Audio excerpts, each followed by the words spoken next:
মই চাকৰি দিব পৰা মানুহ নেকি? মই এজন সাধাৰণ শিক্ষক। মই চাকৰি দিব পৰা মানুহ নেকি? মই এজন সাধাৰণ শিক্ষক। বাইদেউৰ হেৰুৱা পইচাখিনি উদ্ধাৰ কৰিবলৈ আজি 1.5 বছৰে লাগি আছো। বাইদেউ হেৰুৱা পইচাকেইটা উদ্ধাৰ কৰিবলৈ আজি 1.5 বছৰৰ সময় আমি বাইদেউৰ লগত লাগি আছো। বাইদেৱে গৈ কলাবাৰী মেডিকেলত পইচা দিছে, কি কাৰণত পইচা দিছে মই নাজানো। বাইদেৱে গৈ কলাবাৰী মেডিকেলত পইচা দিছে, কি কাৰণে দিছে মই নাজানো। অৱসৰপ্ৰাপ্ত শিক্ষয়িত্ৰীৰ পুত্ৰৰ চাকৰিৰ নামত ধন লোৱাৰ অভিযোগ অস্বীকাৰ। শিক্ষক ছত্ৰধৰ চাবুকধৰাই অভিযোগ আনিলে অৱসৰপ্ৰাপ্ত শিক্ষয়িত্ৰীৰ বিৰুদ্ধে। এগৰাকী অৱসৰপ্ৰাপ্ত শিক্ষয়িত্ৰীৰ পুত্ৰক এডিআৰিৰ চাকৰি দিয়াৰ নামত এজন শিক্ষকে কেইবা লাখ টকা ধন লোৱাৰ অভিযোগ উঠিছিল। নাৰায়ণপুৰৰ শিমলুগুৰিৰ ৰাজগড় ছিনিয়ৰ ছেকেণ্ডেৰী স্কুলৰ সহকাৰী শিক্ষক ছত্ৰধৰ চাবুকধৰাই কুঞ্জ লাহন নামৰ অৱসৰপ্ৰাপ্ত শিক্ষয়িত্ৰীগৰাকীৰ পুত্ৰক এডিআৰিৰ চাকৰি দিয়াৰ নামত 6,60,000 টকা সৰকাই নিয়াৰ অভিযোগ কৰিছিল অৱসৰপ্ৰাপ্ত শিক্ষয়িত্ৰীগৰাকীয়ে। আনকি এই অভিযোগ তুলি লখিমপুৰৰ জ্যেষ্ঠ আৰক্ষী অধীক্ষকক লিখিত অভিযোগ দাখিল কৰিছিল। অভিযোগ কৰিছিল যে শিক্ষক ছত্ৰধৰ চাবুকধৰাই গহপুৰৰ দুজন ব্যক্তিৰ সৈতে মিলি ধন আত্মসাতৰ ফন্দি পাতিছিল।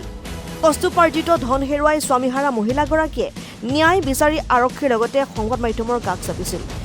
সংবাদ মাধ্যমৰ এই বাতৰি সম্প্ৰচাৰ হোৱাৰ পিছত নিজকে নিৰ্দোষী বুলি দাবী কৰিছে শিক্ষক ছত্ৰধৰ চাবুকধৰাই। শিমলুগুৰি প্ৰেছ ক্লাবত এক সংবাদমেল পাতি শিক্ষক চাবুকধৰাই কয় যে বাইদেউৰ পৰা কাগজত চহী কৰি পইচা নিছে। তেনেস্থলত মই কেনেকৈ আহিলো তাৰ মাজত?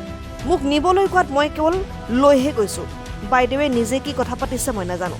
বাইদেৱে গৈ কলাবাৰী মেডিকেলত পইচা দিছে, কি কাৰণত পইচা দিছে মই নাজানো। এইদৰে নিজৰ সমৰ্থনত মন্তব্য কৰে অভিযোগ উঠা শিক্ষক চাবুকধৰাই। কুঞ্জ লাহন বাইদেৱে এটা অভিযোগ উত্থাপন কৰিছে, যিটো সম্পূৰ্ণ ভিত্তিহীন। আৰু মই নিজকে আচৰিত মানিছো যে মই কি কৰোঁ, মই ক'ত চাকৰি কৰোঁ, মই চাকৰি দিব পৰা মানুহ নেকি? মই এজন সাধাৰণ শিক্ষক। ৰাতিপুৱাৰ পৰা মই টিউশ্যন ক্লাছ কৰোঁ আৰু স্কুল আহোঁ আৰু ঘৰলৈ যাওঁ। মোৰ ৰুটিনখন সম্পূৰ্ণ বাইদেৱে জানে। তেনেস্থলত মই কোনটো দিশৰ পৰা চাকৰি দিয়া মানুহ?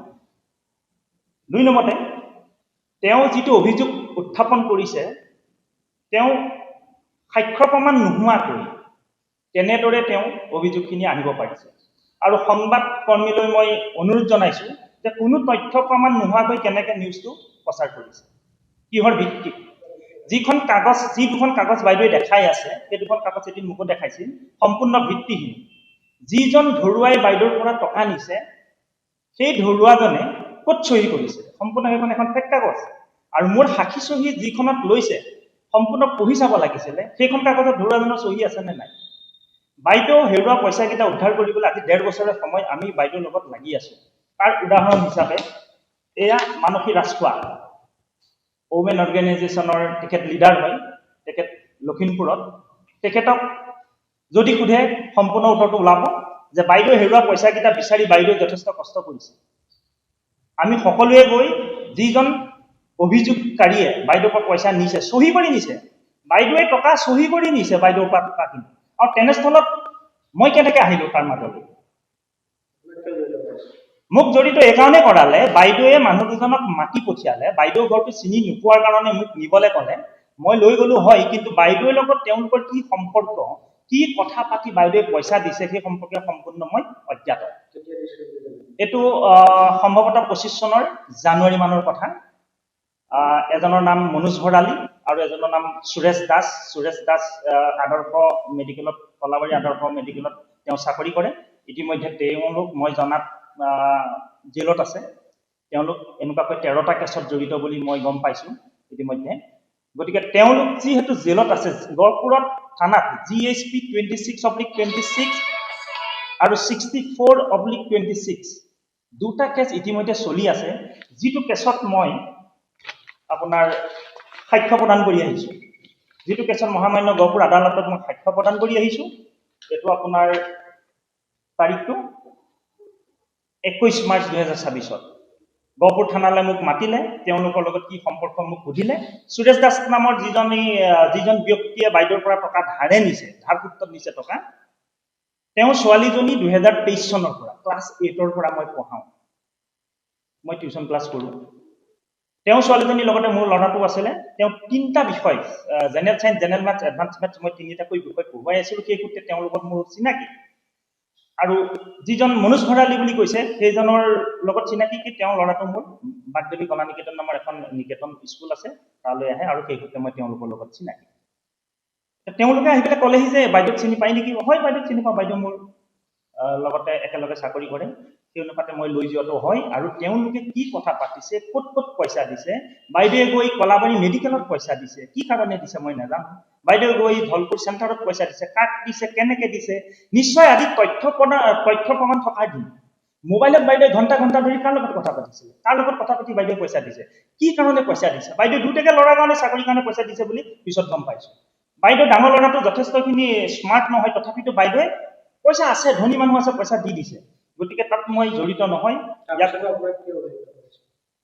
অভিযোগ এটা কাৰণেই কৈছে মই ক'লো যে বাইদেৱে মানুহ দুজনক মোৰ লগত লৈ যাবলৈ ক'লে মই নিয়েলো যে সেই নিয়াৰ কাৰণে বাইদেৱে মোক অভিযোগ কৰিছে আৰু সম্পূৰ্ণ অভিযোগ মই খণ্ডন কৰিছো আৰু বাইদেৱে যদি প্ৰমাণ দিব পাৰে বাইদেৱে যদি 1 টকা পইচা মই লোৱা বা মোৰ যদি কথাত যদি পইচা দিছে তেতিয়াহ'লে বাইদেৱে যদি প্ৰমাণ দিব পাৰে বাইদেউ সম্পূৰ্ণ পইচা মই টকা ঘূৰাই দিবলৈ ৰাজি 100% মই ষ্টাৰ্ট কৰিছো মই বাইদেউক চেলেঞ্জ দিছো সম্পূৰ্ণ তেখেতলোকে পৰীক্ষা কৰক তেখেতলোকে GSP 26/26 64/26 দুটা কেছত জড়িত হৈ আছে তালৈ যাওক থানাত সোধক মহামান্য গহপুৰ আদালতলৈ যাওক কেছ চলি আছে তিনিজনীয়া অভিযুক্তক জেলত ৰাখিছে এইটো কেছত আৰু যদি মই দোষী হলোহেঁতেন নিশ্চিতভাৱে মোক আইনে দোষী সাব্যস্ত কৰিলহেঁতেন মোৰ এটা নিৰ্দিষ্ট এটা মোৰ সন্মান আছে মই এজন শিক্ষক আজি ইয়াৰ আগতেও মই যথেষ্ট সামাজিক দিশৰ লগত মই জড়িত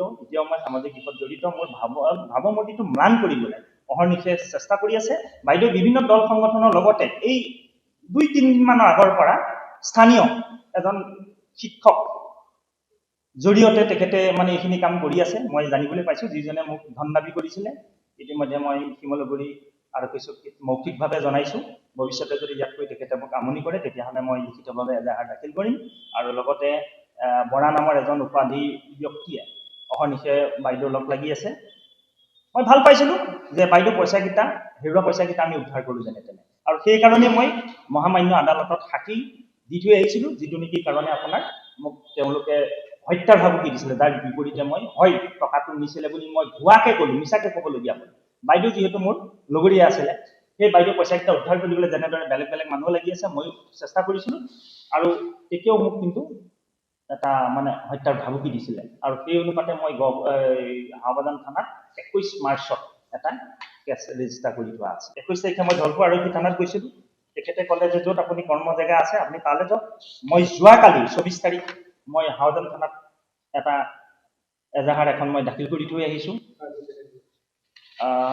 এইটো বাইদেউৰ ওপৰত এইটো মানে কি এই যি দুজন মানুহ জড়িত হৈ আছে তেওঁলোকৰ ওপৰত দি থৈ আহিছো আৰু লগতে 24 মাৰ্চত বাইদেৱে যে মোক মানসিক হাৰাশাস্তি কৰি আছে আজি 18 মাহ দিন ধৰি তাৰ বাবে 24 মাৰ্চত শিমলুগুৰি থানাত মই এখন এজাহাৰ দাখিল কৰিছিলো মই আশা কৰিম বাইদেউ পইচাকেইটা ওলাওক দোষীয়ে উচিত শাস্তি পাওক আৰু মই যদি দোষী হওঁ আইনে যি শাস্তি দিয়ে মই শাস্তি ল'বৰ কাৰণে সাজু আছো কিন্তু মোক প্ৰমাণ দিব লাগিব মই কিমান পইচা লৈছিলো ক'ত লৈছিলো মই কিয় লৈছিলো মই যদি লৈছিলো ক'ত লৈছিলো কেনেকে লৈছিলো প্ৰমাণ দিব লাগিব প্ৰমাণ নোহোৱাকৈ যদি এনেকৈ জনসমাজত যথেষ্ট বাইদেউ গ্লানি দিছে মই অতি মানে লজ্জিত একচুৱেলি মই তেনেকুৱা ধৰণৰ মানুহ নহয় আমি বহুত খাটি খোৱা মানুহ আমি বাইদেউ যিমানখিনি গ্লানি দি আছে বাইদেউ 2-3জন মানুহৰ লগ লাগি যিখিনি মোক অত্যাচাৰ মানসিকভাৱে অত্যাচাৰ কৰি আছে বেলেগ মানুহ হোৱালে সুইচাইড কৰে এনেকুৱা অত্যাচাৰ কৰি আছে মানসিকভাৱে মই অকমান সবল কাৰণে মই থিয় দিব পাৰিছো মই আশা কৰিম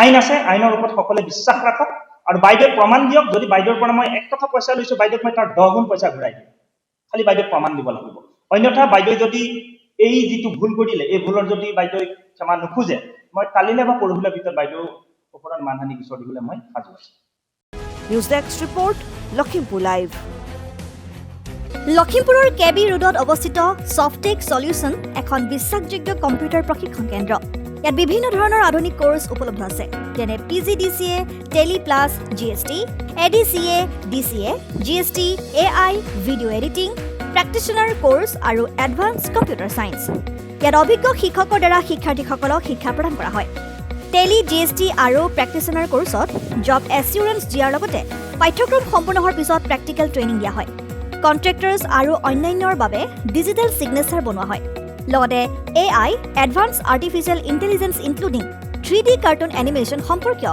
নতুনকৈ নামভৰ্তি চলি আছে ক্লাছ 9, 10, 11, 12ৰ বাবে এডভান্স কম্পিউটাৰ ছায়েন্সৰ টিউচন লোৱা হয় অধিক তথ্যৰ বাবে যোগাযোগ কৰক 7002703324 আৰু 9854189955